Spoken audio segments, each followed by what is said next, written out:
नमस्कार जंटी में स्वागत आपका। मैं हूं योगेंद्र और आप देख रहे हैं सत्ता का महासमर, हमारी खास पेशकश में। और सत्ता का महासमर में राजस्थान में 2 चरण का मतदान संपन्न हो चुका है। दूसरा चरण आखिरी था, 25 लोकसभा सीट। पहला चरण 19 अप्रैल, दूसरा 26 को। और यूं बात करें तो पूरे देश भर में 13 राज्य, 12 राज्य, केंद्र शासित प्रदेश, 88 सीट। इस बार इन सीट पे अगर हम बात करें तो सबकी निगाहें टिकी हैं वायनाड, राजस्थान के जोधपुर, कोटा, ऐसी कई सीटें हैं जहां से वीआईपी कॉन्स्टिट्यूएंसी हम मान सकते हैं।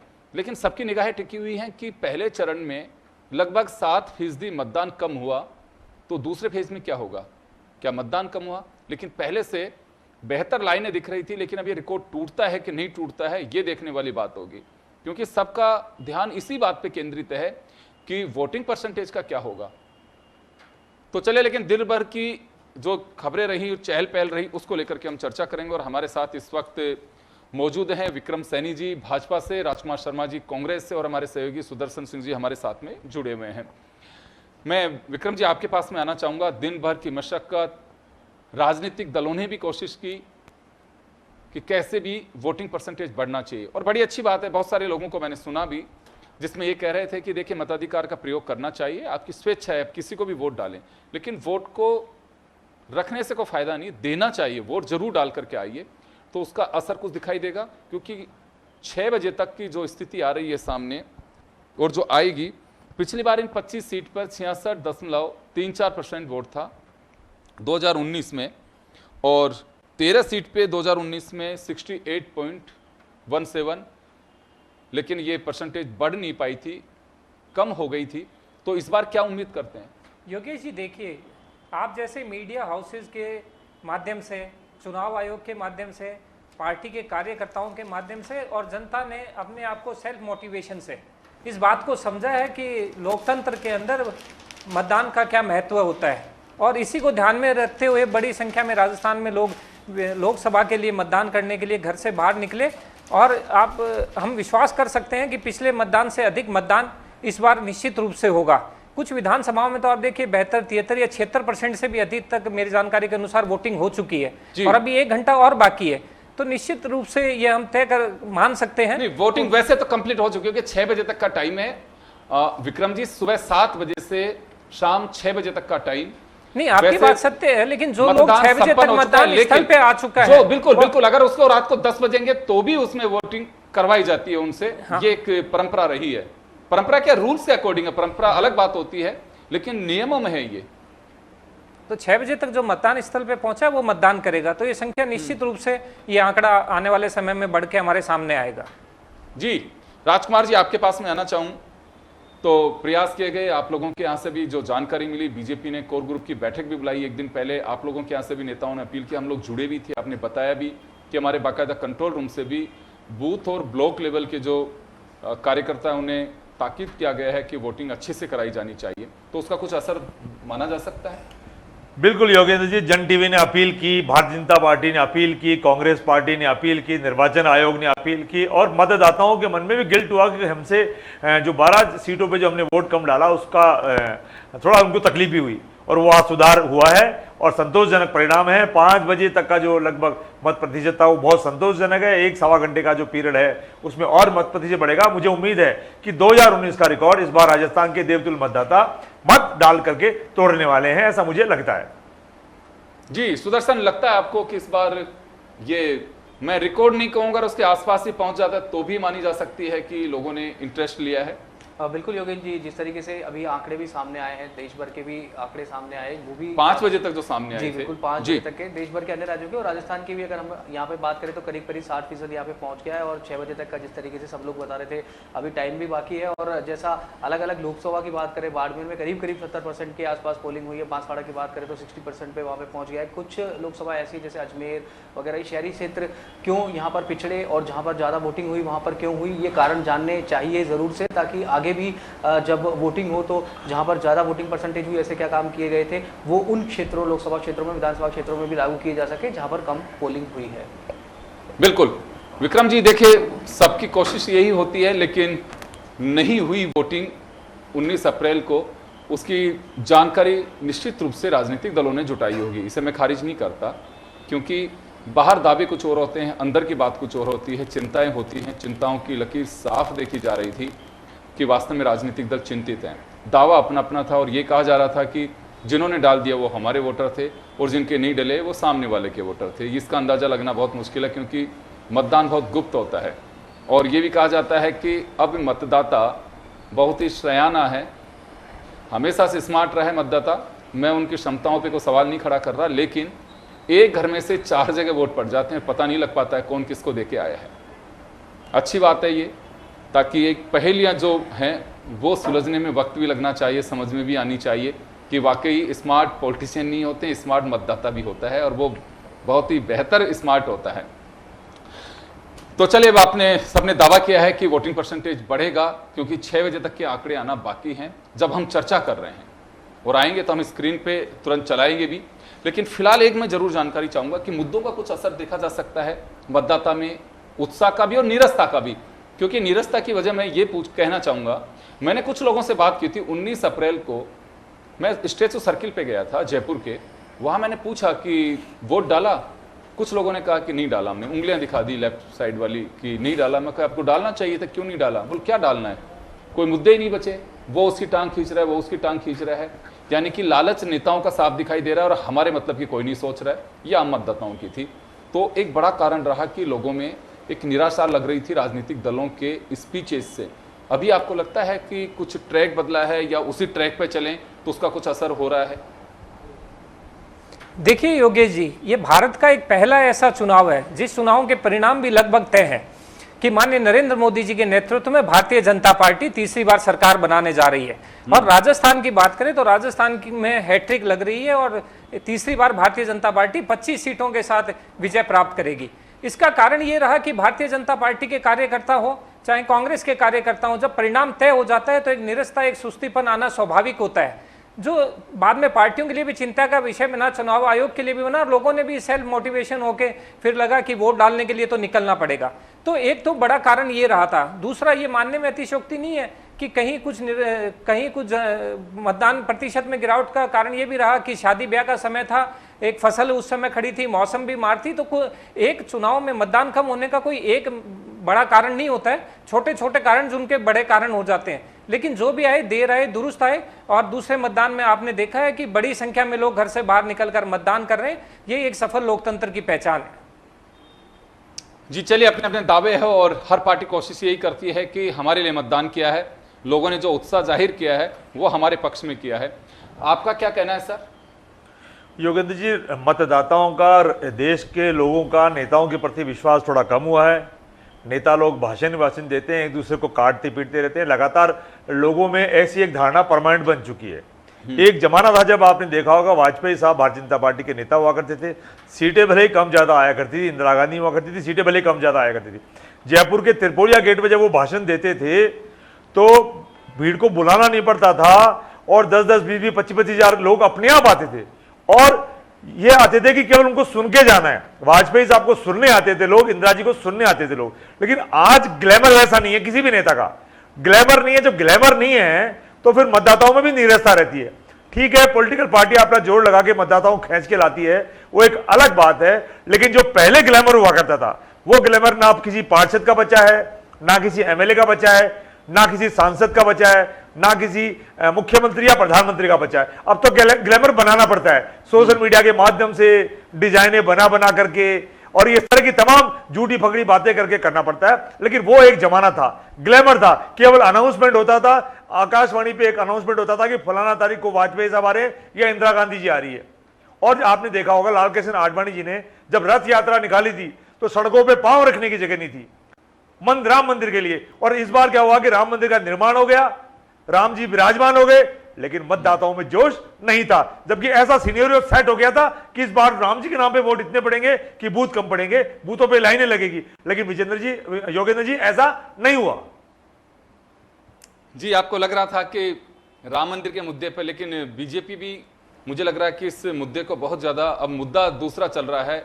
अब मुद्दा चला कि हिंदुओं की प्रॉपर्टी मुसलमानों के पास चली जाएगी और कांग्रेस खुद दावा कर रही है कि बीजेपी के नेताओं ने ये बात कही थी। मैं एक दिन पहले ही जब चर्चा कर रहा था तो भरत मेघवाल कांग्रेस के स्पोक्स पर्सन इस बात का दावा कर रहे थे और उनका कहना था कि जैन सेना ने खुद ने कहा था कि ये टैक्स लगना चाहिए। खैर चलिए वो उस पर नहीं जाऊंगा मैं तो फिलहाल दावे की बात करूंगा। 25 सीट के लिए राजस्थान में वोटिंग हो चुकी है और 2 फेज में हुई, संपन्न हो चुका है मतदान। मैं सुदर्शन आपके पास में आना चाहूँगा। इन 25 सीट की अगर हम ओवरऑल बात करें तो इलेक्शन काफ़ी रोचक रहा है। प्रधानमंत्री नरेंद्र मोदी, अमित शाह, राजनाथ सिंह, कई नेताओं ने यहाँ पे अपने वोटर्स के बीच पहुँचे और मतदाता की नब्ज मंच से टटोलने की कोशिश भी की। हालांकि अभी एक में जरूर हम दर्शकों को अपडेट करना चाहेंगे कि आजकल जैसे पहले अभी राजकुमार जी ने भी कहा और विक्रम जी भी काफ़ी सीनियर लीडर हैं, वो जानते हैं मतदाता, आम पब्लिक पॉलिटिशियंस की सभाओं में नहीं जाती है, बहुत कम देखने को मिलता है। या तो आप खुद के अपने कार्यकर्ता होते हैं, चाहे रोड से हो चाहे पब्लिक हो, उनके कार्यकर्ता होते हैं, पब्लिक का जुड़ाव बहुत ज़्यादा नहीं रहा और यही एक बड़ा कारण मान सकते हैं कि वोटिंग परसेंटेज में गिरावट का। बिल्कुल योगेंद्र जी, सर जिस तरीके से अभी पार्टीज़ के प्रवक्ता भी बता रहे थे कि एक तो वो बहुत बड़ा कारण शादियों वाला भी जो कारण था वो था, फसल का समय भी था और इसीलिए क्योंकि देखिए लेबर भी होती है वो शादी ब्याह में इधर उधर शिफ्ट हो जाती है, रिश्तेदार भी कोई बारात में गया है उसको आने में भी वहाँ पर समय लगता है, एक वो भी वजह। और दूसरा जो जिस तरीके से आप कह रहे थे मुद्दे कुछ इस तरीके के भी निकलकर सामने नहीं आए। और यहाँ पर एक बात बड़ी ये भी है योगेंद्र जी सर, जिस तरीके से बीजेपी और कांग्रेस दोनों ने दावे किए कि बीजेपी ने कहा हमारा वोटर निकल के आ गया और कांग्रेस ने कहा कि हमारा वोटर वहाँ पर निकल कर आ गया। तो ये जो बातें हैं ये सब पब्लिक डोमेन में है और अब जब मतदान पूरी तरीके से संपन्न हो जाएगा उसके बाद में जब चुनाव का रिजल्ट आएगा तब ये सामने आएगा कि किसके बातें और किसके मुद्दों में दम था और किसके जो बातें थी वो जनता ने नकारी है। बिल्कुल, चलिए 25 सीट की बात कर लेते हैं विक्रम जी। तो क्या कहना है 25 सीट के लिए, क्योंकि 2 बार से आप ही के कब्जे में ये सीटें हैं। 25-0 से हैट्रिक की तैयारी है या फिर इस बार थोड़ा सा बीजेपी की जो स्थिति है वो डवाडोल है या फिर डगमगाई हुई है? देखिए योगेश जी, मैं पूर्ण जिम्मेदारी और दावे के साथ ये बात आपके चैनल पे बोल रहा हूँ और शायद हो सकता है 4 तारीख को हम साथ में बैठकर इस विषय में चर्चा कर रहे हो। भारतीय जनता पार्टी निश्चित रूप से 25 सीट जीतेंगी। आप 2019 के इलेक्शन को देखिए, लोगों को लग रहा था दौसा नहीं जीत रही है भारतीय जनता पार्टी जयपुर ग्रामीण नहीं जीत रही है, भारतीय जनता पार्टी भरतपुर नहीं जीत रही है, करौली धौलपुर नहीं जीत रही है, ये तमाम चर्चाएं रही थी। लेकिन जब चुनाव परिणाम आए तो हमने देखा कि कोई 70,000 से 80,000 से भी ये सीटें जो कम मार्जिन की सीटें रही भारतीय जनता पार्टी की दृष्टि से, लेकिन भारतीय जनता पार्टी ने इन सीटों पर विजय प्राप्त की। भारतीय जनता पार्टी के पास पूरा एक जमीनी स्तर तक का कैडर है। यहाँ पर पन्ना प्रमुख हैं, बूथ स्तर के हैं। यहाँ पर पार्टी का जो संगठनात्मक ढांचा था इस तरह था कि भारतीय जनता पार्टी का कोई भी वोटर घर के अंदर रह नहीं सकता था। उन्होंने बाहर निकला और बाहर निकल के भारतीय जनता पार्टी के पक्ष में मतदान किया। क्या राजस्थान की जनता को पिछली 2 बार ये लग रहा था कि 25 की 25 सीटें जीतेंगे या कोई सोच रहा था? लेकिन भारतीय जनता पार्टी के कैडर ने भारतीय जनता पार्टी के शीर्ष नेतृत्व के प्रति जो विश्वास था, भारतीय जनता पार्टी के कार्यों के प्रति जो जनता की आस्था और भरोसा था, उसी भरोसे के दम पर भारतीय जनता पार्टी ने 25 सीटें जीती थी और इस बार पुनः 25 सीटें पर विजय प्राप्त करेगी।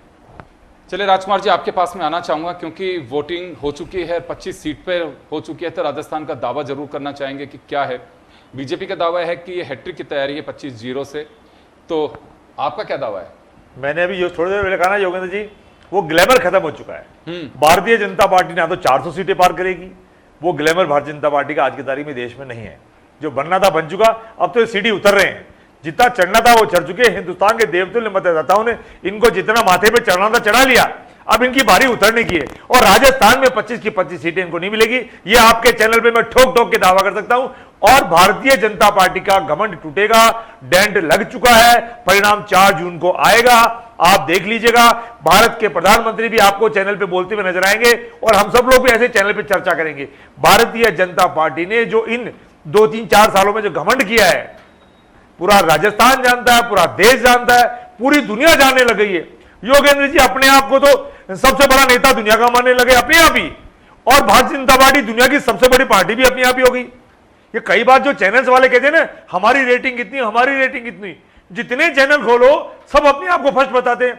अरे भाई फर्स्ट है कौन, ये तो बताओ। तो ये की स्थिति भारतीय जनता पार्टी की अपनी हो रही है। अपने मुंह से ही दुनिया के सबसे बड़ी पार्टी बन रहे हैं, अपने मुंह से ही दुनिया की सबसे बड़े नेता बन रहे हैं। कोई बात नहीं है, इनकी गलतफहमी हो सकती है। 4 जून को हिंदुस्तान के देवतुल्य मतदाता इनका घमंड तोड़ेंगे, इनको आईना दिखाएंगे और इनको असलियत दिखाएंगे। चलिए, कौन किसको आईना दिखाएगा, ये तो वाकई सही कहा आपने कि 4 जून को ही पता चलेगा। इस वक्त तय हो चुका होगा 4 जून को कि आखिर सरकार किसकी बननी है। नरेंद्र मोदी हैट्रिक लगाएंगे या फिर इंडिया गठबंधन सत्ता पर काबिज होगा। और फिलहाल भी अगर हम बात करें तो हर राजनीतिक दल ने अपनी ओर से कोशिश की चुनाव में। ये 13 राज्य 88 सीट की बात कर लेते हैं, लेकिन राजस्थान की 13 सीट पे यूं अगर बात करें तो कांग्रेस के पास में खोने को कुछ नहीं है। और अगर एक भी सीट जीतती है तो कांग्रेस इस मिथक को तोड़ेगी कि हैट्रिक हमने नहीं लगने दी। अब वो देखने वाली बात होगी कि क्या वाकई कुछ सीटें कांग्रेस, या जैसे दावा किया जा रहा है कि आधी से ज़्यादा सीटें हमारे पास में जा रही हैं, ये दावा है कांग्रेस का, कांग्रेस के नेताओं का। हमने जब पूछा कि कुछ सीट लेंगे तो उनका दावा था कि कुछ सीट की बात क्यों कर रहे हैं, हम तो आधी से ज़्यादा सीट जीत रहे हैं। लेकिन बीजेपी का दावा है कि हम 25 सीट फिर जीत रहे हैं और ये हैट्रिक की तैयारी है। तो सुदर्शन, आपके पास में आना चाहूँगा। देखिए, हर राजनीतिक दल अपनी ओर से कोशिश तो यही करता है कि हम बेहतर पोजीशन लाएं, लेकिन बीजेपी की हैट्रिक को लेकर के हम बात करना चाहेंगे। तो हैट्रिक की इस बार तैयारी हो सकती है या फिर कुछ संदेह व्यक्त किया जा सकता है? देखिए योगेंद्र जी, सर अब एक तरीके से लीगेसी बन गया है बीजेपी के लिए ये जो 25 की 25 सीटें हैं, क्योंकि एक बार फिर 2 बार, तो अब इनके लिए ये साख बचाना भी एक तरीके से ज़रूरी है कि जो 25 की 25 सीटें हैं वो वहाँ पर बची रहे। और जिस तरीके से हम निर्दलीय उम्मीदवारों को भी देख रहे हैं, कुछ पे कांग्रेस के उम्मीदवारों को भी देख रहे हैं, और पिछली बार भी जो बातें चली थी कि ये सीट पे उलटफेर हो सकता है, इस सीट पर उलटफेर हो सकता है, लेकिन जिस तरीके से मोदी लहर और लोगों के रुझान समझ में आ रहे हैं, शायद कुछ छोटा मोटा अगर एक आध सीट का, मुझे पर्सनली ऐसा लगता है, हो सकता है। बाकी मुझे ये लगता है कि जो पिछली बार 25 की 25 सीटें गई थी, इस बार भी 25 की 25 सीटें राजस्थान में बीजेपी के खाते में जानी चाहिए। जी चलिए, तो सुदर्शन का अपना एक ऑब्जर्वेशन है कि कुछ सीटों पे हो सकता है और अगर नहीं होगा तो जा सकती हैं। खैर ये भी चलिए, इनका भी अपना एक आंकलन है, लेकिन कड़ा मुकाबला कहा जा सकता है अगर इन सीटों की बात करें, चाहे वो शेखावाटी हो, जिस भी हम क्षेत्र की बात कर लें, मारवाड़ हो, मेवाड़ हो, हाड़ौती हो, वागड़ हो, ब्रज हो और ढूंढाड़ हो, जिस क्षेत्र की भी बात करें, क्योंकि हमारे पहले इसी क्षेत्र के नाम से भाषा के आधार पे जो संभाग बने हुए हैं, उनकी अपनी एक विरासत के आधार पे बने हुए हैं।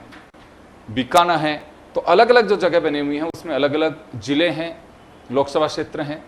और वहीं के नतीजों की अगर हम बात करें तो शेखावाटी पे भी सबकी निगाहें पहले फेज में पड़ी रही। अब की बार अगर बात करें तो सबसे ज़्यादा हॉट सीट यूँ तो हर सीट होती है, क्योंकि वहाँ जनता ही उस के प्रतिनिधि का निर्वाचन करती है मतदान के जरिए। लेकिन बाड़मेर सीट एक राजस्थान की एक ऐसी सीट रही है जहाँ पे त्रिकोणीय मुकाबला रहा, और त्रिकोणीय मुकाबला भी बड़ा रोचक मुकाबला रहा। वहाँ ये कहा जाता है कि कोई भी बाजी मार सकता है, बीजेपी भी, कांग्रेस भी और निर्दलीय रविंद्र भाटी भी। तो विक्रम जी, आपके पास में आना चाहूँगा कि बाड़मेर सीट एक ऐसी सीट रही है जहाँ मुकाबला त्रिकोणीय हो गया है, और त्रिकोणीय में भी बहुत हल्का मुकाबला नहीं कहा जा सकता, अच्छा मुकाबला बताया जा रहा है। तो इसका कुछ फीडबैक है कि यहाँ पे चौधरी साहब उलझे हुए हैं, या क्या कुछ आपके नेताओं के लिए लेकर के कांग्रेस ने ये भी कहा कि जिनको स्टार कैंपेनर बनाया वो अपने ही सीटों पे उलझ करके रह गए, उन्हें बाहर नहीं निकलने दिया? देखिए योगेश जी, मैं आपको थोड़ा सा पीछे लेके चलूं। 2000 चुनाव के समय भी कमोवेश यही स्थिति बाड़मेर के अंदर थी। जसवंत सिंह जी जसोल उस समय निर्दलीय चुनाव लड़ रहे थे, कर्नल सोनाराम जी भाजपा से चुनाव लड़ रहे थे, और उस समय भी ये लग रहा था। लेकिन चाहे बाड़मेर की सीट हो या अन्य सीटें हो, मैं आपसे हर बार एक बात, आप भी स्वयं जानते हैं कि भारतीय जनता पार्टी के पास बूथ स्तर तक का मैनेजमेंट है, उनके पास पन्ना प्रमुख यानी कि एक गली या एक मोहल्ले या 20 वोटों की जिम्मेदारी वाला व्यक्ति भी वहां उपस्थित है। तो भारतीय जनता पार्टी का प्रत्येक कार्यकर्ता, प्रत्येक व्यक्ति और प्रत्येक वोटर भारतीय जनता पार्टी का विचार परिवार से जुड़ा हुआ व्यक्ति बूथ तक पहुंचेगा, और जब निर्णय आएंगे तो आप देखेंगे कि निश्चित रूप से भारतीय जनता पार्टी बाड़मेर के अंदर एक बार पूर्ण बहुमत से बड़े संख्या के साथ जीत दर्ज करेगी। जी राजकुमार जी, बाड़मेर सीट से आरएलपी से आए हुए उम्मीदवार हमको आपने टिकट दिया, आरएलपी आपके साथ गठबंधन में है। एक दिन पहले हनुमान बेनीवाल ने यह कह करके एक सनसनी पैदा कर दी कि पहले तो अशोक गहलोत के साथ जब जालौर में शेयर कर रहे थे मंच, तो उन्होंने कहा कि गद्दारों के लिए या धोखेबाजों के लिए आरएलपी में कोई स्थान नहीं है। फिर उनके समर्थकों ने वहां ताल ठोक दी, हम भाजपा के साथ हैं, यानी कैलाश चौधरी के साथ, गठबंधन आपके साथ में था। तो ये एक बड़ी अजीबोगरीब स्थिति हो गई। इसी तरह से स्थिति बन गई आपकी बांसवाड़ा में। तो कुछ सीटें ऐसी हैं जो खुद कांग्रेस ही उनमें उलझ के रह गई। देखिए, कांग्रेस पार्टी ने बाड़मेर पे गठबंधन किया था, वहाँ हनुमान बेनीवाल जी के साथ गठबंधन किया था। बिल्कुल एक दिन पहले 25 तारीख को ऐसी खबर आई कि वहाँ के जो आरपीएल के नेता हैं उन्होंने वहाँ भारतीय जनता पार्टी को समर्थन दे दिया है। तो अभी गहलोत साहब राजस्थान के पूर्व मुख्यमंत्री बार बार कहते हैं ये पॉलिटिक्स किस तरह की हो रही है समझ में नहीं आ रहा है। कोई यहाँ गठबंधन कर रहा है, वहां विरोध कर रहा है, वहां गठबंधन कर रहा है, यहाँ विरोध कर रहा है। और मैंने भी आपको पहले कहा कि नेताओं का ये व्यवहार ही तो मतदाताओं से, जनता से दूर कर रहा है। जनता कहती है कि यार ठीक है, नेता अपना व्यवहार दिन में 3 बार बदल रहे हैं, तो क्रेडिबिलिटी नेताओं की अपने आप खत्म हो रही है। कोई आदमी स्टैंड करे कि मैं फलाना पार्टी का हूं, मैं फलाना के साथ कोलैबोरेशन कर रहा हूं, तो कम से कम उस चुनाव तक तो सीमित रहे। 2 दिन पहले कोई क्या बोलता है, 2 दिन बाद कोई क्या बोलता है। कल लोकेश शर्मा जी के बयान पे भी गहलोत साहब ने कहा कि कोई कुछ भी बोल दे, कुछ समझ में नहीं आता है, कोई कहां जाके क्या बोलता है, कोई कहां जाके क्या बोल देता है। तो ये विश्वास अपने आप ही हम लोग तोड़ते जा रहे हैं। लेकिन आप निश्चिंत रहें, बाड़मेर की सीट भी कांग्रेस पार्टी जीतने जा रही है और भारतीय जनता पार्टी का जो 25 का मिथक है, जो इनका मिशन है, वो भी हम लोग तोड़ने 4 जून को जा रहे हैं। चले, कुछ रुझान सामने आए हैं वोटिंग परसेंटेज के, और 5 बजे तक राजस्थान में 59.19, लेकिन कई ऐसी जगह है जहां पे 65% से ज्यादा मतदान हुआ है। और ये मतदान प्रतिशत बढ़ना चाहिए, ऐसा मुझे भी लगता है, क्योंकि कई सीट जो विधानसभा सीट हैं, विधानसभा क्षेत्र हैं, जहां पे वोटिंग परसेंटेज 75 को क्रॉस कर गया था। तो अगर कहीं कम है तो ये मार्जिन जो बढ़ रहा है वो अंतर कहीं तो एडजस्ट होगा। तो उस लिहाज से लगता है कि वोटिंग परसेंटेज बेहतर रहनी चाहिए। उसके बाद भी जब वोटिंग परसेंटेज की चीज़ें सामने आ जाएंगी तो हर राजनीतिक दल का अपना एक उत्साहवर्धक दावा आएगा कि ये तो हमारे पक्ष में हुआ है। खैर चलिए, लेकिन पूरे आंकड़े सामने नहीं आए हैं।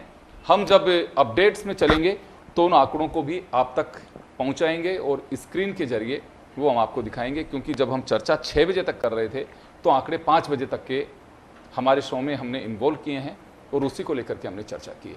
चलिए, आप सभी का बहुत बहुत शुक्रिया और खास खबर के सत्ता का महासमर में इतना ही। दीजिए इजाजत।